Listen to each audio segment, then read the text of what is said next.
경제브리핑 불편한 진실이 여러분의 확실한 두통 치료제가 되어드리겠습니다. 경제 뉴스가 연예 뉴스처럼 쉽게 들리는 그날까지. 경제브리핑 불편한 진실. 경제브리핑 불편한 진실 1월 24일 순서 시작하겠습니다.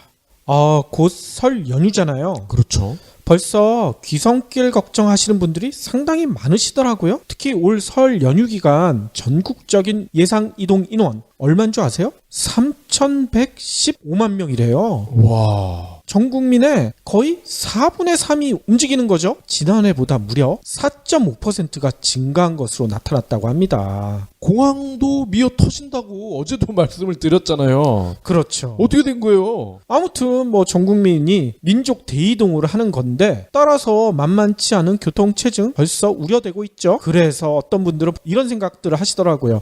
나는 별 걱정 없어. 갓길로 가면 돼. 행여나 그런 생각은 꿈도 꾸지 마셔야 할 것 같습니다.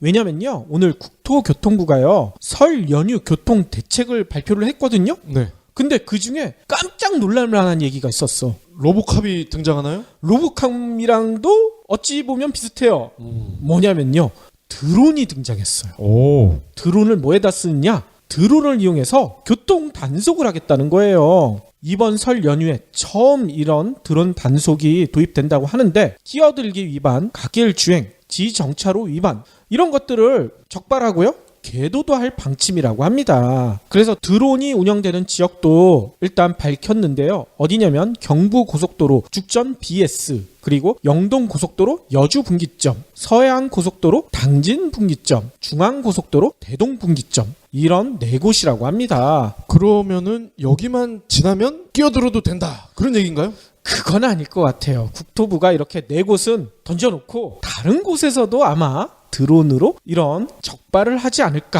이렇게 예상이 되고 있죠. 네. 그러니까 행여나 이런 교통 위반 꿈도 꾸지 않으시는 게 좋을 것 같아요. 왜냐면요, 이 드론에는 2천만 화소급의 카메라가 탑재가 된대요. 오. 그리고 송수신 장치도 들어있다고 합니다. 그러니까 바로 적발하는 즉시 근처에 있는 교통경찰관한테 알려줄 수가 있다는 거예요. 금방 잡혀버리겠죠? 증거로도 남길 수가 있겠네요. 그러니까요. 그뿐만이 아니에요. 경부고속도로 기흥휴게소와요, 천안 삼거리 휴게소, 금호 분기점 이런 데에서는요 무인 비행선을 띄울 예정이래요. 그래서 버스 전용차로나 갓길차로 위반 차량을 바로 촬영해가지고 적발할 방침이라고 합니다. 게다가 경찰 헬기가 무려 16대, 그리고 암행순찰자라고 들어보셨죠? 네. 암행순찰자도 21대나 투입을 한대요. 그래서 음주운전뿐만 아니라 요즘 문제가 많이 되고 있죠. 난폭 보복운전, 이것도 집중 단속한다고 합니다. 따라서 누누이 강조하지만 아무리 막히더라도 교통 질서는 이번 연휴 기간 꼭 지키셔야 될 것 같아요. 좋은 정보 주셔서 감사하긴 한데 한편으로는 굉장히 서운하네요. 뭐가 서운하세요? 이 국민들이, 고향 내려가는 국민들이 어떻게 하면 차가 덜 막힐까, 이거를 고민해야 되는 거 아닙니까? 그렇죠. 어떻게 이렇게 범법행위를 한 운전자를 잡을 생각만 할까? 물론 이렇게 잡을 생각만 하는 건 당연히 아니죠. 국토부가요 교통 수요 예측 이거를 통해서 혼잡 시간도 발표를 했어요. 이걸 보니까 연휴 기간에 귀성은 27일 오전, 귀경은 28일 오후가 가장 혼잡할 것이라고 합니다. 그러니까 이 시간대는 피해서 고향길, 그 다음에 귀경길에 오르시라, 이렇게 권고하고 있어요. 또 귀성길, 귀경길 출발 전에는요 국토부와 도로공사 홈페이지, 그 다음에 스마트폰 앱 이런 데 보면 혼잡 예상일과 시간대, 또 도로 이런 교통 정보를 미리 알려주잖아요. 그러니까 이거를 보고 출발 시점과 경로를 결정하는 것도 좋을 것 같다고 권고하고 있습니다. 작년에 제가 추석 때 이런 앱들, 홈페이지 적극 활용을 한번 해보자 했는데 거의 24시간 중에 2시간 빼고 다 막혀. 어쩔 수 없죠. 3천만 명 이상이 이동하는데 네. 어쩔 수가 없을 것 같다는 생각이 듭니다. 하지만 이런 거 잘만 활용하면 조금이라도 불편함을 덜 수가 있겠죠. 그러니까 여러분들 적극적으로 활용해 보시길 권해드립니다. 사람 없이 운전하는 구글의 무인 자동차 아시죠? 아마존의 무인 계산대와 사랑과 감정을 공유하는 소프트뱅크의 감성 로봇도 알고 계시잖아요? SF 소설이나 영화에서만 봤던 이야기들인데 이미 현실이 된 거 아닙니까? 그 원동력이 바로 기술의 발달이거든요. AI, 빅데이터, VR 이 기술들이 우리 생활을 많이 바꿔놓고 있잖아요. 이들 기술이 테크 빅뱅을 만들면서 우리 미래가 더 달라질 것으로 예상이 됩니다. 달라지는 미래를 정확히 알려면 어떻게 해야 되나요? 뉴욕타임스가 선정한 위대한 사상가 중에 한 분인 케빈 켈리가 미래 기술의 12가지 흐름을 친절하게 알려준다고 합니다. 아, 저도 들었어요. 그 책이 미국, 일본 아마존이랑 뉴욕타임스에서도 베스트셀러로 선정됐다면서요? 케빈 켈리가 이렇게 강조합니다. 단언컨대 가장 멋진 미래는 아직 오지 않았다. 이네비터블 미래의 정체 청림출판. 오늘 꼭 챙겨야 할 경제 브리핑. 최근에 경기가 엄청난 불황이잖아요. 거기다가 전국도 혼란스럽고요. 박근혜 최순실 게이트 때문에 게다가 청탁금지법, 김영란법이죠. 이런 것 등의 영향으로요. 연중 가장 큰 대목인 설 선물 시장이 얼어붙어 버렸다. 이런 보도가 나왔어요. 네. 특히 백화점 같은 경우 지금까지 선물 판매 실적이요. 지난해보다 오히려 줄었다고 합니다. 백화점 설 선물 매출이 이렇게 뒷걸음질을 한 것은 외환위기 이후 처음이라고 해요. 24일 롯데백화점이 밝힌 바에 따르면요. 지난해 12월 5일부터 이달 22일까지 설 선물 매출은요. 지난해 같은 기간보다 1.2%나 줄었대요. 특히 고가 상품군 있죠. 한우 세트 이런 축사는 9.5%가 감소를 해버렸고요. 과일도 8.8%, 굴비가 아주 타격이 심하네요. 굴비는 18.3%가 줄었다고 합니다. 현대백화점도 비슷하더라고요. 거의 비슷한 기간 동안 설 선물 매출이요. 전년 같은 기간보다 9.1%나 줄어들었다고 합니다. 백화점 업계는 아니 이게 웬일이야. 충격을 받은 모습이라고 언론들은 전하고 있어요. 롯데백화점의 한 관계자는 이런 얘기를 한다고 합니다. 1990년대 후반 외환위기 당시에는 설 선물 실적이 전년보다 감소했을 수도 있지만 그 이후 설 선물 매출이 역선장한 것은 이번이 처음인 것 같다. 이게 뭐 때문이냐? 다 김영란법 때문이다. 이렇게 지적하는 것 같아요. 아하. 특히 롯데백화점에서 전체 설 선물 매출 이게 줄어들었지만 재미난 것은요. 5만 원 이하의 선물은 53.4%나 늘어나 버렸대요. 이거는 마치 아파트 분양 때 쓰는 실수요 이런 용어 같아요. 그러니까요. 또 마트에서 주로 팔리는 상품도요. 양말 등 10,000원에서 30,000원대가 대부분이었다고 합니다. 그래서 유통업계는 지금 이런 대책까지 마련하고 있대요. 비싼 선물 세트 이렇게 준비해놨는데 안 팔리니까 설 마지막 5일 블랙위크 이게 뭐냐면요 26일까지 그동안에 안 팔린 설 선물 세트를요 정상가보다 20에서 70% 싸게 내놓다는 거예요. 싸게 판다는 얘기인 거죠. 70%나 싸게 준다고요? 그렇죠. 이런 특별 할인전까지 진행하고 있다고 해요. 그래도 남는다는 거 아니에요?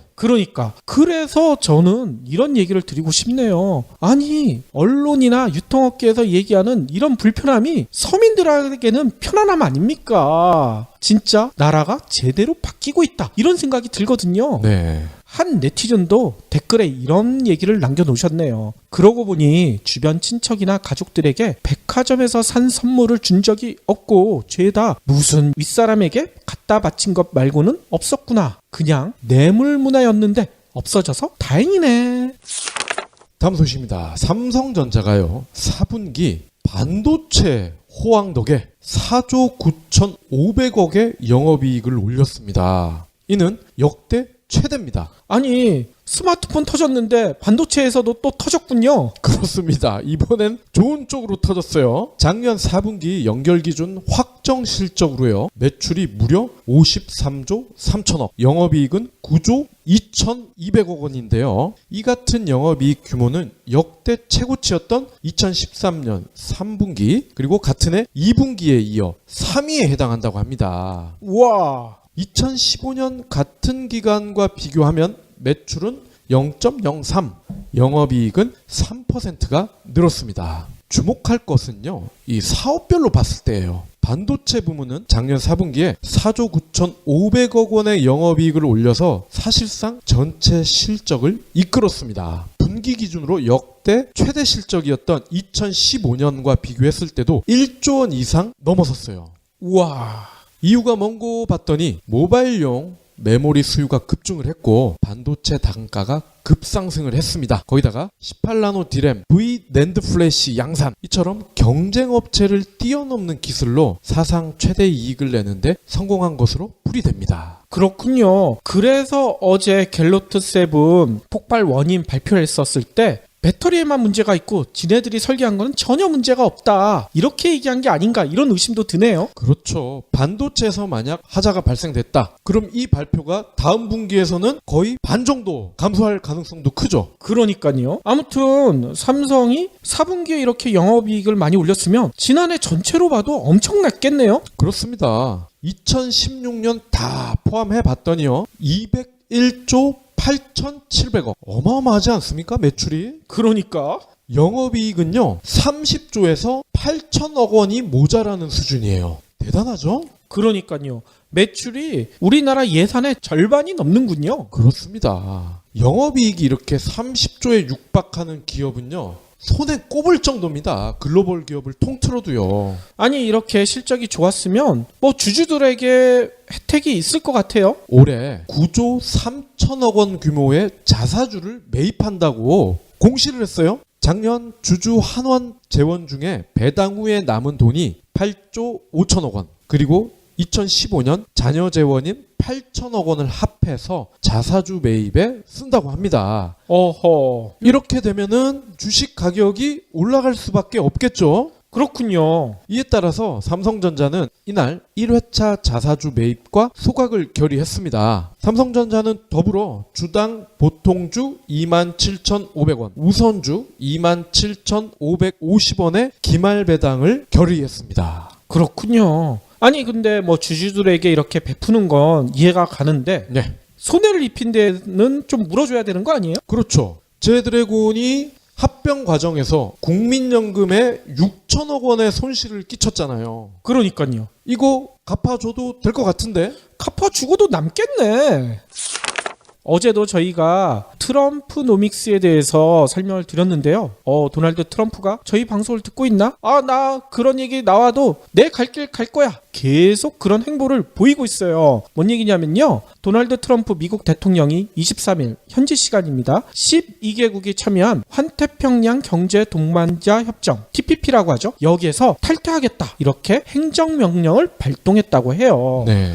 이날 트럼프는요, 백악관 직무실에서 TPP 탈퇴 계획을 담은 행정명령에 공식 서명했다고 합니다. 그래서 TPP가 타결된 지 이는 1년 2개월 만이라고 해요. 예전에 방송에서 설명드렸지만 TPP는 미국을 비롯해서 일본, 캐나다, 멕시코, 호주, 뉴질랜드 이런 아시아 태평양 국가들이 대거 참여한 다자간 무역 협정이잖아요. 참여국 국내 총생산 규모가요, 전 세계 GDP의 3분의 1이 넘는다. 무역량도 전 세계 4분의 1에 달한다. 뭐 이런 설명도 드렸었어요. 네. 그렇지만 한국은 참여를 못해가지고 이거 참여하겠다고 박근혜가 난리를 쳤었었죠. 작년에 방송을 했던 기억이 나네요. 이게 중국을 중심으로 하는 경제권에 대항하기 위해서 미국이 만든 거 맞죠? 맞습니다. 버락 오바마 대통령이 TPP 참여에 적극적이었는데요. 박 PD가 설명한 대로 중국 주도의 아시아 인프라 투자 은행 있죠. AIIB. 이거를 대항하기 위해서 미국 주도의 시장 주도권 계속 유지하겠다. 이런 목적으로 만든 게 TPP였다고 합니다. 그래서 미국 의회 승인만 남겨놨는데 트럼프는 이거 미국이 시장 주도하는 거? 난 관심 없어. 왜냐? 나는 보호무역주의자니까. 자유무역협정을 모조리 뒤엎고 있다는 얘긴 거죠. 트럼프는 지난해 유세 과정에서도요, TPP에 대해서 이렇게 비난을 했어요. 미국의 잠재적 재앙이다. 그래서 취임 첫날 즉시 철회하는 명령을 내리겠다 했는데 첫날은 아니고요. 한 3일 뒤에 명령을 내렸네요. 아무튼 이렇게 TPP 탈퇴에 대해 미국에서는 여러 가지 얘기가 나오고 있는데 우려의 목소리가 좀 크다고 합니다. 뭐냐면요, 트럼프의 출신 당 있죠, 공화당. 네. 공화당 내에서도요, 이것은 미국에 지속적 영향을 미칠 중대한 실수다. 이런 얘기가 나오고 있어요. 친정에서도 네가 잘못했어 이러고 있네. 그러니까요. 하지만 뭐 트럼프는 뭐 이런 발언이 나오더라도 나는 내 갈 길 내가 알아서 갈 거다. 왜냐하면 자유무역협정으로 관세가 낮아지면 기업들이 해외로 나가게 되고 결국 일자리가 줄어들게 되는데 일자리를 늘리겠다는 게 내 목표이기 때문에 TPP 없어도 돼. 미국 근로자들 위해서는 TPP 없는 게 훨씬 나아. 이렇게 강조하고 있다고 합니다. 따라서 앞으로 자신이 얘기했던 여러 가지 공약들을 계속 이어갈 가능성이 더 높아지고 있어요. 뭐냐면요. 어제도 설명드렸지만 나프타 있죠. 캐나다, 멕시코와 체결했던 북미 자유무역협정. 이것도 조만간 손볼 예정인 것 같고요.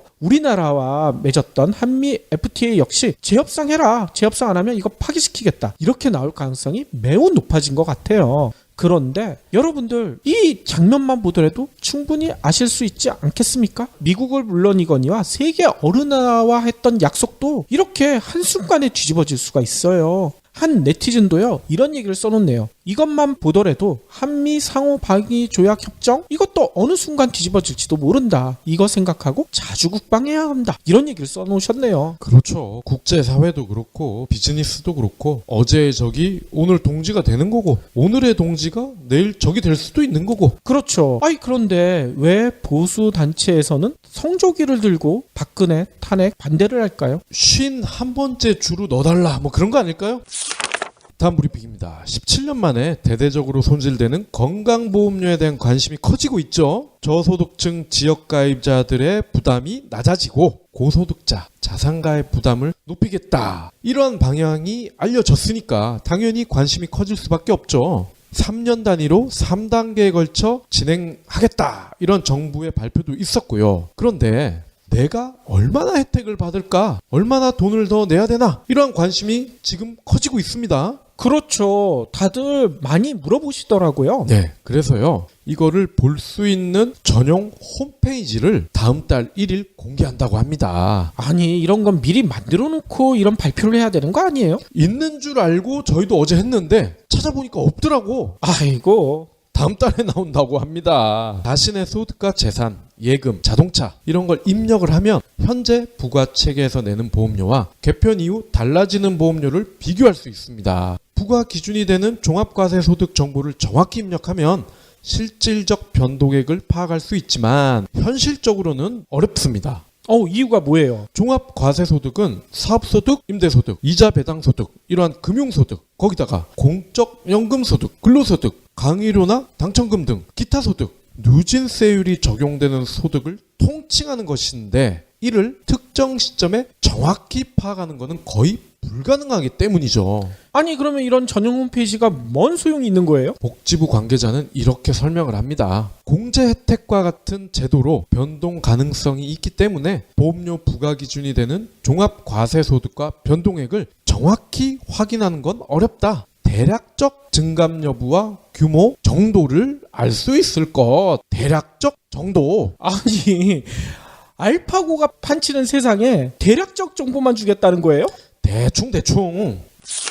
오늘 추운 날씨에도 불구하고 저는 아침 일찍 네. 한 행사장에 다녀왔는데 네. 너무나 기분이 나빠요. 왜요? 왜 그런가? 보수단체를 만났어요? 아니에요. 그게 아니라 좀 갔다 와서 너무나 찝찝하다. 이런 생각이 들었는데 이유를 지금부터 설명드리겠습니다. 뭐냐면요. 전 세계적으로 흥행하고 있다고 주장하는 AR 모바일 게임이 있죠. 네. 한때 전 세계적인 열풍이 불었지만 지금은 열풍이 많이 꺾였던 게임 포켓몬고가 우리나라에 오늘 갑자기 상륙했다고 합니다. 작년에 잠깐 붐이 일어서 속초에 가서 하고 그랬잖아요. 그렇죠. 근데 그걸 지금 들여왔다고요? 그러니까요. 미국이나 유럽 주요 국가에서 게임이 출시된 이후 6개월 만이라고 해요. 너무나 뒤늦게 나온 거죠. 뒷북도 이런 뒷북이 있나? 그러니까요. 게다가 이렇게 세계적인 게임이 한국에 상륙하게 되면 미리 공지를 하잖아요. 기자들한테도. 근데 어제 저녁 늦게 제가 시간을 봤더니 5시가 넘어서 갑자기 메일 하나가 딸랑 왔어요. 뭐냐면 기자간담회를 급하게 열게 됐다. 참석 바란다. 이런 내용이 담겨져 있었어요. 보통 보통 기자회견을 할 때는 늦어도 한 달 전에는 결정이 되고 일정도 늦어도 2, 3주 전에는 알려주잖아요. 그러니까요. 하루 전에 이런 호들갑을 떤다는 거는 뭔가 목적이 있을 것 같은데요? 그렇죠. 그래서 오늘 기자간담회장에 제가 급히 다녀왔는데 일단 포켓몬고가 그래도 국내에서 예전에 엄청난 관심을 끌었으니까 네. 기자들이 200명이 넘게 몰렸더라고요. 와우. 앉을 자리가 없어서 제가 한 40분 넘게 서서 설명을 들을 수밖에 없었습니다. 네. 그래서 그 자리에서 뭔 얘기가 나왔냐면 이 포켓몬고를 만든 나이언틱의 데니스 황 아트 총괄 이사가 참석을 했는데 우리에게는 게임 선진국인 한국은 매우 중요한 나라다. 한국 게이머들에게 기대가 크다. 뭐 이런 얘기를 하시더라고요. 일단 포켓몬고는 여러분들 많이 아시겠지만 AR과 LBS 기술을 융합한 독특한 게임성으로 한때 세계적인 흥행 열풍을 일으켰었는데 지난해 추정 매출이 9억 5천만 달러에 달한다고 알려지고 있습니다. 우리나라 돈으로 1조 1,100억 원에 달하죠. 와우. 그래서 요 내용도 기자들이 많이 질문을 했거든요. 지금까지 매출 얼마 올렸느냐? 근데 기자간담회에 참석한 총괄 이사는요. 매출은 공개할 수 없다. 지금 얘기 드린 것은 언론이 추정하는 수치예요. 다만 이런 발표만 해주더라고요. 지금까지 전 세계에서 포켓몬고가 다운로드된 수치가 6억 번에 달하고 게이머들의 누적 이동 거리가 87억 킬로미터에 달한다. 이거는 지구 둘레를 20만 번 도는 것과 동일하다. 이런 설명만 하더라고요. 근데 여러분들도 이게 가장 궁금하실 거예요. 그동안 왜 한국에선 포켓몬고가 안 됐느냐. 대부분의 언론들이 이런 의혹을 제기했죠. 구글의 지도 문제 때문이다. 그렇죠. 그런데 오늘 데니스 황 이사는 기자들의 질문에 대해서 이렇게만 대답을 했습니다. 공공적으로 접근할 수 있는 데이터를 활용했다. 좀 애매모호하죠. 이게 뭔 얘기인가? 기자들이 4-5번에 걸쳐가지고 다시 질문을 반복을 했는데도 똑같은 답변으로만 일관하더라고요. 구체적인 지도 데이터 출처와 구현 방식에 대해서는 함구를 해요. 이건 밝힐 수가 없다. 이건 마치 최순실 청문회를 보는 듯한 느낌이 저는 들었거든요. 네. 말할 수 없다. 알지 못한다. 또 황당한 것은요. 기자들이 200명이 넘게 참석을 했다고 했잖아요. 기자들이 다 한 번씩들 질문을 하고 싶었을 거예요. 근데 기자간담회 시간 자체가 그렇게 오래 지나지 않았었는데도 기자들의 질문을 끊으려고 하더라고.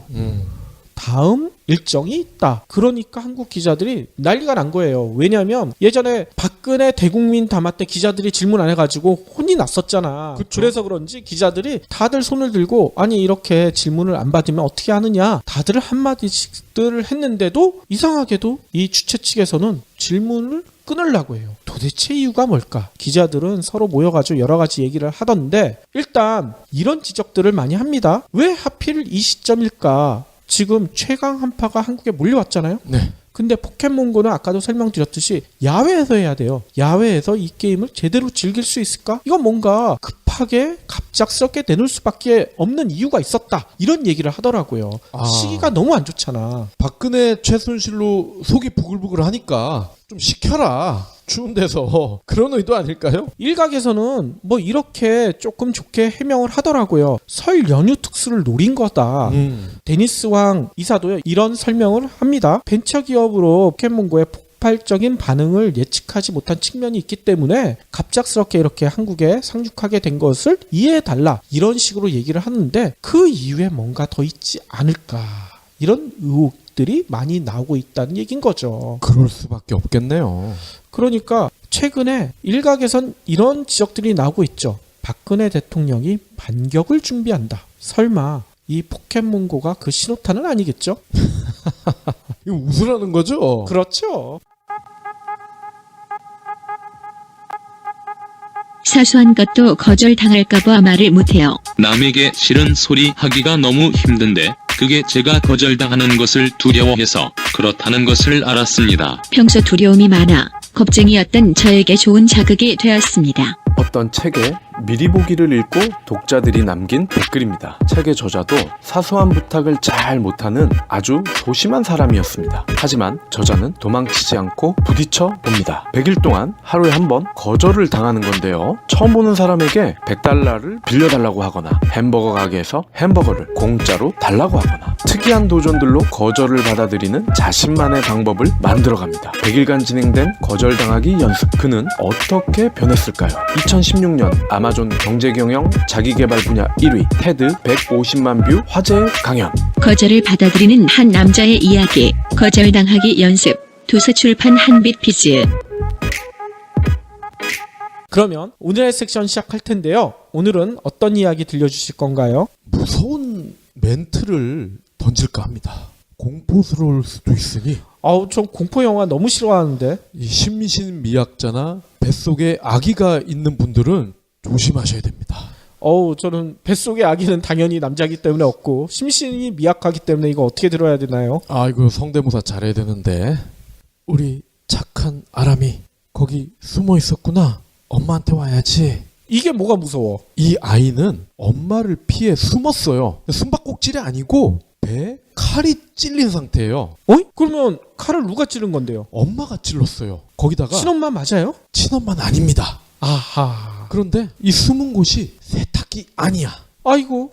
어린이의 시선과 세탁기 뚜껑을 거쳐서 투영되는 엄마의 시선이 한 화면에 딱 잡히는 거야. 너 여기 있었구나 하면서 엄마가 세탁기 쪽을 딱 째려보는 거지. 아니 저는 처음에 그 추성훈이랑 사랑이 나오는 광고에서도 이게 비슷한 게 있거든요. 네. 아빠가 숨어 있는데 애가 찾아다니잖아. 난 그런 거 비슷한 건 줄 알았더니 이거 완전히 반대네요. 숨바꼭질인데 의미가 다르죠. 그러니까요. 네. 최근 인기리에 방영이 되고 있는 OCN 주말 드라마 보이스의 한 장면입니다. 스토리를 더 소개하면 작년 저희가 시그널 소개하다가 욕 바가지로 먹었잖아요. 그렇죠. 우리가 뭐 스포일러라고 막 뭐라고 하시더라고. 아니 방송 다 끝난 다음에 소개했는데도 뭐라고 하시대. 그래서 또 욕을 먹으면 안 되니까 드라마 이야기는 이쯤에서 마무리를 하고요. 그런데 제가 이 드라마를 꺼낸 이유가 제목도 그렇고 주인공의 직업도 그렇고 음성과 밀접한 관계가 있기 때문입니다. 음성과요? 네. 112 신고센터 아시죠? 알죠. 네. 우리가 보통 강도가 들었다든지 수상한 사람이 내 집 앞에를 왔다 갔다 한다든지 이럴 때 신고하는 곳이 112 아닙니까? 그렇죠. 여기에 책임자로 등장하는 배우 이하나 씨거든요. 이하나 씨 이쁘죠. 그리고요 현장 출동 팀장으로 장혁 씨가 등장합니다. 그 추노의 장혁. 예. 두 주인공의 연기도 재미있지만 이하나 씨가 피해자와 실시간 통화를 하면서 오로지 청각으로 범행 현장과 범인을 추정을 해나가는 그 과정이 굉장히 매력적이에요. 이하나 씨의 직업이 보이스 프로파일러입니다. 프로파일러이긴 한데 보이스를 통해서 범죄를 추정하는 거군요. 그렇습니다. 상대방의 전화기에서 나오는 소리가 분석 대상이라는 거죠. 극중에 이하나 씨는요. 소모즈급의 청각을 지니고 있어요. 와, 일반인은 감지할 수 없는 소리를 듣고 이를 기반으로 범인을 잡아가는 거죠. 되게 매력적이죠? 아니 그러면 이하나 씨가 이렇게 소리 들을 때 예전에 소모즈처럼 뚜두두두두 이런 소리가 나나요? 그런 소리는 안 납니다. 그냥 듣는 거예요? 네. 소모즈 뚜두두두 나올 때 참 긴장되고 멋있었는데. 근데 신고를 한 사람들이 하나같이 생명의 위협을 받고 있는 상황이기 때문에 손에 땀이 나요. 어허. 그러고 보니까 우리가 작년에 소개하면서 욕을 먹었던 시그널도 오래된 무전기를 교감으로 두 형사가 소통을 하잖아요. 그렇죠. 굉장히 닮았어요. 이른감이 있지만 보이스 역시 방송 3회 만에 순간 최고 시청률 6.3%. 우와. 지상파가 아닌데 6.3%야. 대단하네. 흥행에 청신호가 들어왔다고 봐야죠. 두 번째 성대묘사입니다. 나 서울대 의대 교수인데 돈 좀 빌립시다. 에이? 이런 전화가 걸려온다면 경불진 애청자분들은 보이스피싱이라는 걸 대부분 눈치채시겠죠? 그렇죠. 근데 걸려든 사람이 있습니다. 그것도 무려 현직 세무서장이 아니 이렇게 허접한 멘트에 속아 넘어간다고요? 현직 세무서장이 걸렸어요. 지난 6일에 한 남성이 전라북도의 한 세무서 서장에게 전화를 합니다. 그는 자신을 서울대 의대 산업의학과 교수다 이렇게 소개를 하면서 내가 국세청의 한 고위 간부와 되게 친한데 뭐 어쩌고 친분을 과시를 하는 겁니다. 그러면서 내가 방금 이쪽 동네 들렀다가 회의 참석차 광주로 가는 길인데 택시 안에 지갑을 놓고 내렸어요. 돈이 없으니까 50만 원만 빌려줄 수 있어요? 이렇게 물어본 겁니다. 그런데 이 세무서장은요, 별다른 의심 없이 이 남성과 직접 만나서 현금을 건네요. 50만 원이나? 50만 원을. 그런데 50만 원을 준 것까진 좋았는데 이 사람이 전후로 제대로 인사도 하지 않는 거야. 돈만 받아서 냅다 걸음아 나 살려라 하면서 사라지는 거지. 그제서야 세무서장이 수상한데 사기당한 거 아니야? 경찰에 신고를 했습니다. 아니 이 세무서장은 바보 코스프레를 하는 거 아니에요? 이건 뭔가 이상한데? 아무래도 국세청에 무슨 국장이랑 친해. 나한테 잘 보이면 내가 나중에 잘 얘기해 줄게. 뭐 그런 게 있었겠죠. 어허. 그런데요, 이 세무서장은 내가 보이스피싱을 당했다는 사실이 알려지면 창피하다. 그래서 범인을 잡아달라 이런 요청은 안 했대요. 아니 그러면 50만 원 그냥 날려버리겠다는 얘기군요. 그렇죠. 세무서장이 당할 정도인데 우리가 보통 그런 얘기 하잖아. 아니 어떤 바보가 보이스피싱에 이렇게 속아. 충분히 어르신들이 이런 범죄에 자주 노출되는 게 이해가 될 것 같아요. 시그널, 보이스의 성공, 그리고 세무서장의 보이스피싱 피해. 저는 공통분모가 있다고 생각합니다. 바로 음성이나 소리를 인지하는 청각이라는 겁니다. 그렇죠. 시각, 후각, 촉각, 뭐 인간의 오감이 있잖아요. 그런데 이 오감 중에서도 청각은 남다른 면모가 있어요. 어허. 아기가 엄마 뱃속에 있을 때부터 엄마의 심장 소리를 듣죠. 그렇죠. 그리고 아빠의 목소리도 듣는다고 해요. 그래서 예비 아빠들이 죽어라 책을 읽어주고 그러죠. 그렇죠. 배에다 대고 노래도 부르죠. 네. 어찌 보면 오감 중에서 가장 먼저 활용하는, 즉 신뢰도 측면에서 가장 믿을만하다. 우리 스스로 본능적으로 느끼는 게 아닐까. 저는 그렇게 생각을 합니다.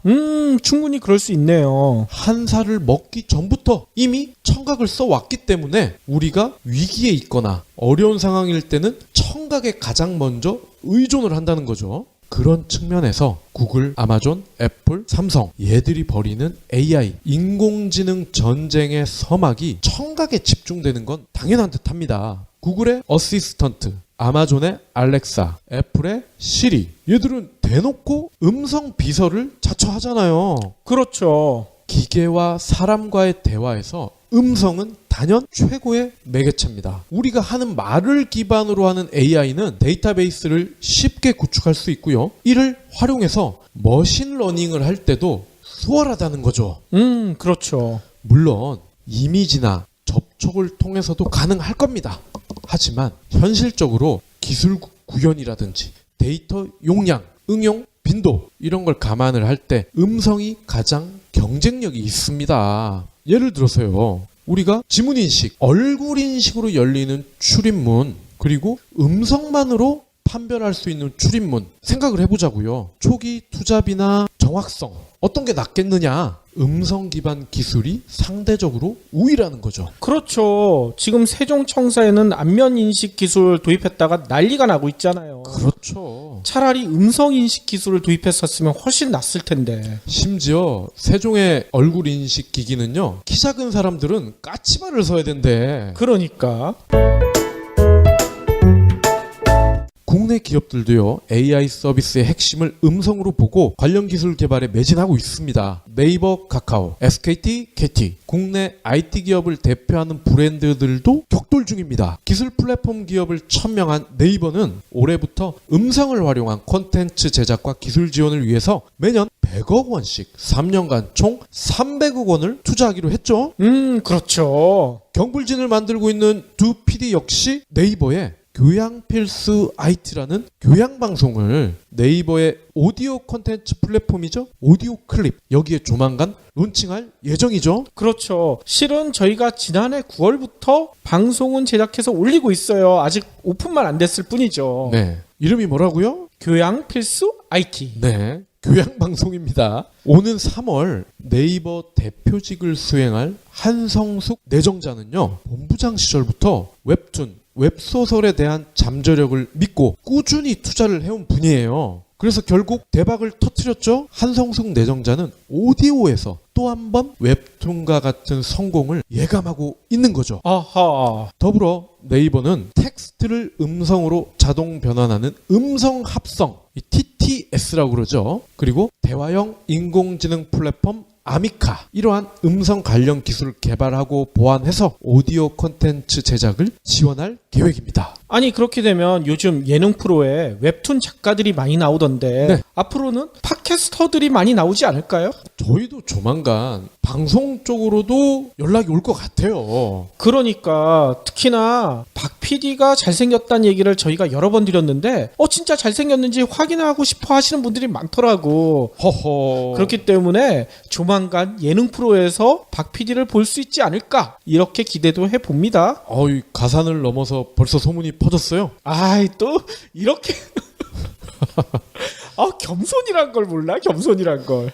사람 몸 붙여봤습니다. 저는 사실 겸손합니다.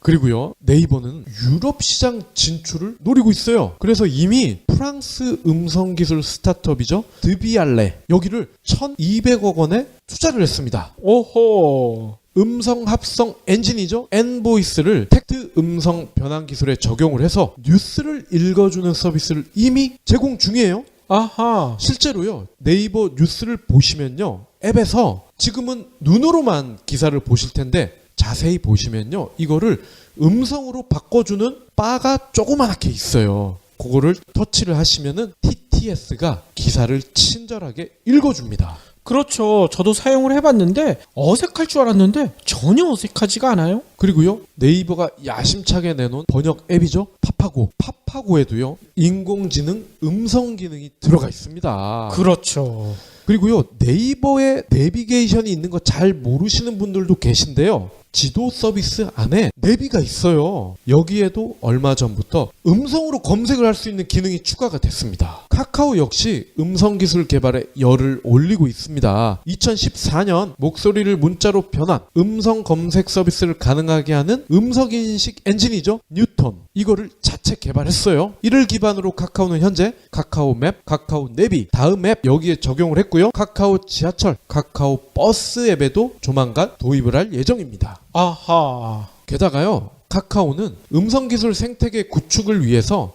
음성 핵심 기반 기술 API라고 그러죠. 이거를 무료로 2만 건까지 풀겠다. 오이니? 기존에는 5천 건이었는데 이거를 2만 건까지 확대하겠다는 거예요. 이게 무슨 얘기인가 하면요, 식당이 있다고 하자고요. 그러면 이 식당에서 카카오의 음성 API를 이용을 해서 배달 주문 서비스를 한다고 합니다. 그러면 기존에는 5천 건까지만 음성 주문을 받을 때 공짜였어요. 근데 앞으로는 2만 건까지 공짜로 음성 배달 주문 서비스를 할 수가 있다는 겁니다. 이거는 사실상 공짜란 얘기네요. 그렇죠. 하루에 2만 건 이상 배달 주문이 들어오는 음식점이 그렇게 많지는 않을 것 같은데. 2만 건을 넘을 경우에만 카카오에 로열티를 줘야 된다는 건데 2만 건 넘을 정도면 거의 대기업이 아닐까 싶어요.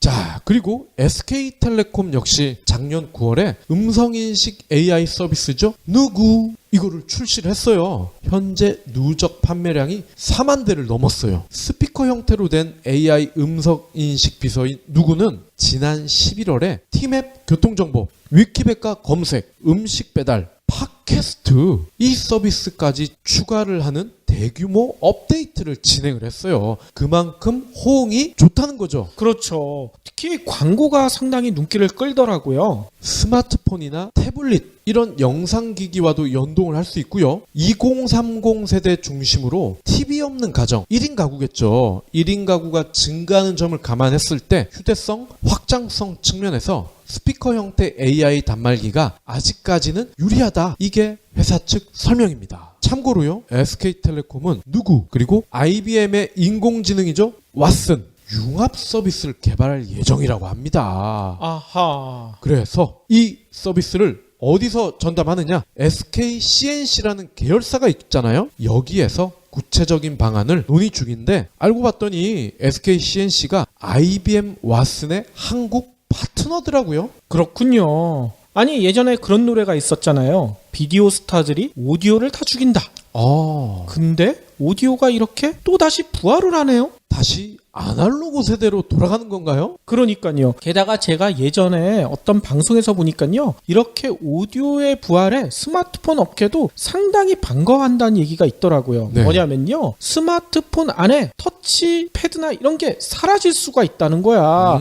모든 게 음성으로 작동을 가능하게 되면 스마트폰이 진짜 연필 크기만하게 줄어들 수도 있다는 거죠. 그렇죠. 조만간 이제 1, 2년 다음에 나오는 스마트폰은요. 앞사람을 딱 비춥니다. 그러면은 귓속말을 할 수가 있어요. 이 PD 화났어? 그러면 스마트폰이 이 PD님의 얼굴의 안면 근육 상태를 보고 판단을 해줘. 아, 화났는지 안 왔는지. 이 PD가 화난 것처럼 보이지만 사실 기분이 매우 좋습니다. 어허. 이렇게 알려주면 저는 농담을 막 던질 수가 있죠. 근데 진짜 화난 거면 엄청 혼나겠네.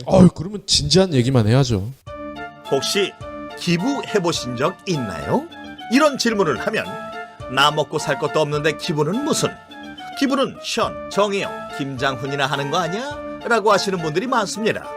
하지만 기부는 돈 많은 연예인의 전유물이 아닙니다. 무료 기부 사이트 위시플렉스에 접속하면 누구나 기부천사가 될 수 있습니다. 어떻게 가능하냐고요? 위시플렉스의 나만의 위시에서 매주 마음에 드는 신상 10개만 고르면 됩니다. 물론 사는 것이 아니라 찜만 하는 겁니다. 그러면 기부머니 500원이 매주 생기죠. 이 기부머니를 경제브리핑, 불편한 진실 같은 프로젝트에 후원할 수 있습니다. 참 쉽죠? 보너스도 있습니다. 매주 추첨을 통해 골라놓은 신상을 최대 90% 할인된 가격으로 살 수 있는 기회도 제공합니다. 기부도 하고 신상도 챙기고 그야말로 꽉 먹고 알 먹고입니다. 이래도 기부는 나와 상관없는 딴 나라 이야기라고 하실 건가요? 당장 위시플렉스에 접속해 자랑스러운 기부천사의 이름을 올리세요. 마지막으로는요. 이것도 우리랑 어찌 보면 연관이 되는 이야기일 것 같아요. 제가 페이스북에서 페이브라는 컨텐츠를 보다 보니까 이런 내용이 있습니다. 야한 동영상을 찾다가 억만장자가 된 사나이, 뭐 이런 제목의 컨텐츠가 있어요. 야동을 찾다가 억만장자가 됐다고요? 제목부터 끌리잖아. 무슨 내용인지 빨리 서둘러 읽어봤는데 너무나 재밌더라고요. 제가 몰랐던 사실들이 여러 개가 담겨져 있었습니다. 일단 얘기는 이렇게 시작돼요. 2004년으로 거슬러 올라가네요. 미국의 슈퍼볼 있잖아요. 전 세계인들이 열광하는, 우리나라에서도 많은 분들이 보시죠. 이 슈퍼볼 하프타임 공연이 벌어지고 있었는데 이 무대에서 해프닝이 벌어졌대요. 전 세계 1억 명이 넘게 시청하고 있는 이 무대에서 말이죠. 뭐였냐면 마이클 잭슨의 동생 있죠. 자넷 잭슨. 네. 자넷 잭슨이 무대에서 열정적으로 춤을 추다가 갑자기 가슴이 노출돼 버린 거야.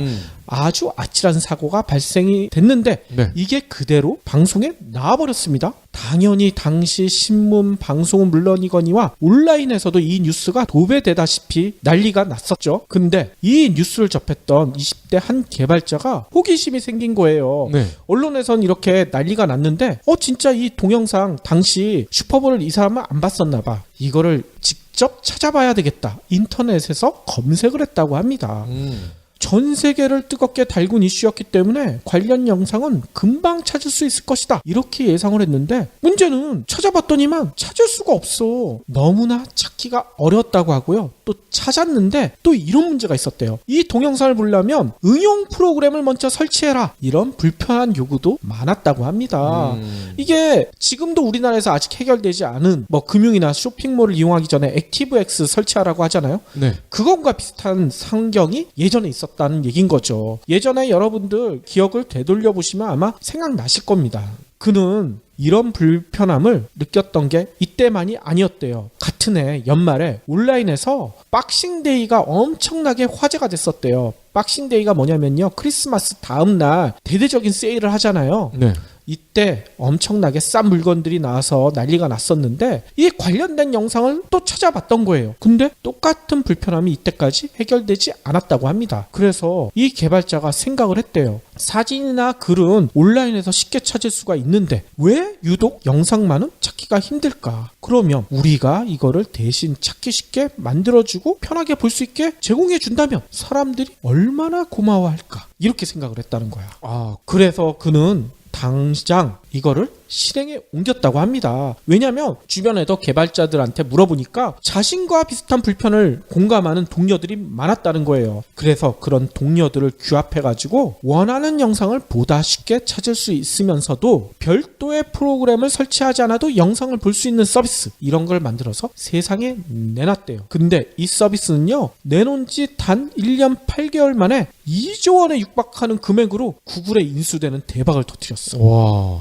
그와 동료들은 한순간에 억만장자 반열에 올랐죠. 이 서비스가 뭘까요? 혹시 유튜브는 아니겠죠? 아니에요. 유튜브가 맞아요. 아니겠죠가 아니에요. 맞아요? 맞습니다. 이 서비스는 바로 유튜브고요. 또 이 불편함을 서비스로 승화시킨 사람은 대만계 미국인인 스티브 첸이라고 합니다. 현재도 기업 가치가 80조 원 이상으로 평가받고 있어요. 세상의 주목을 한 몸에 받고 있는데 이 스티브 첸은 이 유튜브를 만든 성공 비결 어떻게 설명하는 줄 아세요? 실행력이 자신을 현재 위치로 이끈 원동력이다. 이렇게 말한다고 해요. 네. 스티브 첸은 이런 설명을 합니다. 흔히 사람들은 어떤 일을 시작하기도 전에 완벽한 계획이나 치열한 준비가 필요하다고 강조하는데 나는 생각이 다르다. 아이디어가 떠오르거나 기회가 닿으면 빠르게 실행하는 것으로 나는 나의 삶을 진전시켜왔다. 이렇게 말을 한다는 거예요. 실제로요, 스티브 첸은 유튜브를 만들기 전에도 비슷한 행동을 했었대요. 어린 시절부터 실리콘밸리를 동경해 왔었는데 19살 때 이때 대학을 다니고 있었는데 선배가 갑자기 이런 제안을 한 거야. 실리콘밸리에 취업 자리가 났는데 너 관심 있어?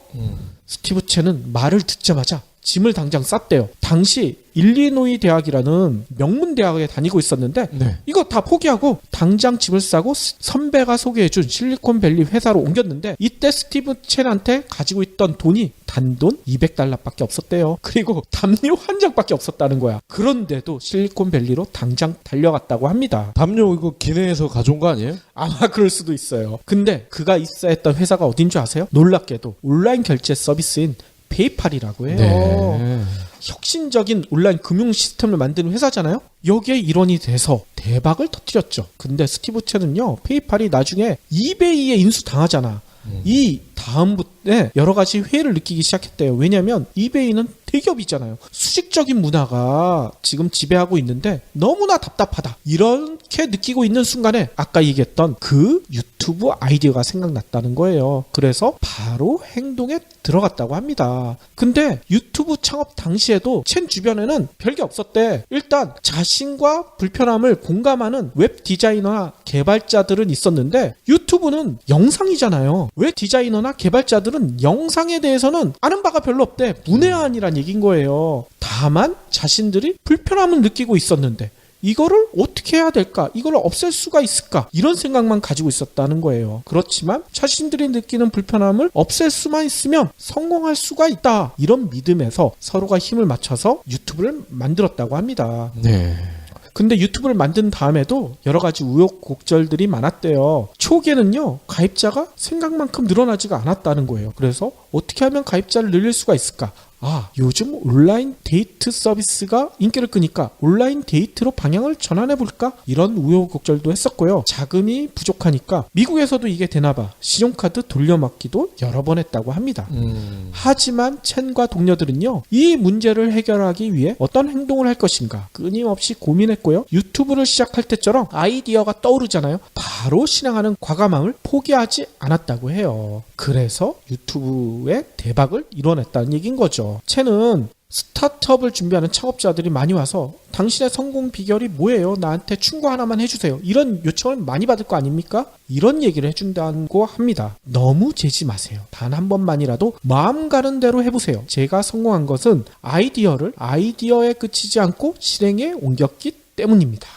이런 얘기를 해준대요. 네, 실행이 중요하다. 뭐 그건데 제가 얼마 전에 책을 하나 보다가 이런 구절이 있더라고요. 사람들은 보통 예상을 할 때 최악의 경우를 예상을 한다는 거예요. 그렇죠. 내가 창업을 할 때 내 친구가 한번 자기는 과감하게 질러봤다 라고 해서 나도 한번 질러볼까 하는데 내가 하면은 왠지 망할 것 같고 카드 돌려막기 할 것 같고 내 옆에 철길이 있을 것 같고 이런 생각을 한다는 거야. 그렇죠. 그런데 나중에 보면은 이렇게 극단적인 최악의 상황까지 맞을 가능성은 의외로 드물다고 해요. 맞습니다. 첸의 이런 사례를 듣고 이런 얘기 하시는 분들도 계실 거예요. 아니, 첸과 같은 이런 과감함은 실패가 용인되는 실리콘밸리이기 때문에 가능한 일이 아니냐. 한국에선 불가능하다. 뭐 이런 얘기도 많이 하실 겁니다. 하지만 그래도 우리에게 필요한 것은 어떤 것일까요? 새로운 결심이나 결의가 아니라 그동안에 마음에 품고 있었지만 이런저런 이유로 미루고 망설였던 일을 실제로 시도해보고 행동해보는 건 아닐까, 이런 생각이 들어요. 네. 실제로 사례가 있잖아요. 박 PD와 이 PD가 하고 있는 경제 브리핑도 첸과 같이 그냥 우리 머릿속에서 떠올랐던 아이디어 하나로 시작한 거 아닙니까? 네. 바로 저희도 이것저것 재고 시작하면 평생 못했겠지만 그냥 우리 한번 해보자, 재밌을 것 같다, 이렇게 시도를 해서 실행을 해왔기 때문에 현재 이 정도의 성과를 내지 않는가, 이렇게 자부하고 있습니다. 우리가 흔히 생각하는 최악의 결말, 의외로 그렇게까지 최악으로는 결말이 나오지 않는다는 거. 경제브리핑 불편한 진실 들으시는 여러분들도 마음속에 품고 계신 거 그냥 묵혀놓지 마시고 과감하게 한번 시도해 보시길 권해드리겠습니다. 저희들도 성공했는데요. 그렇죠. 질러.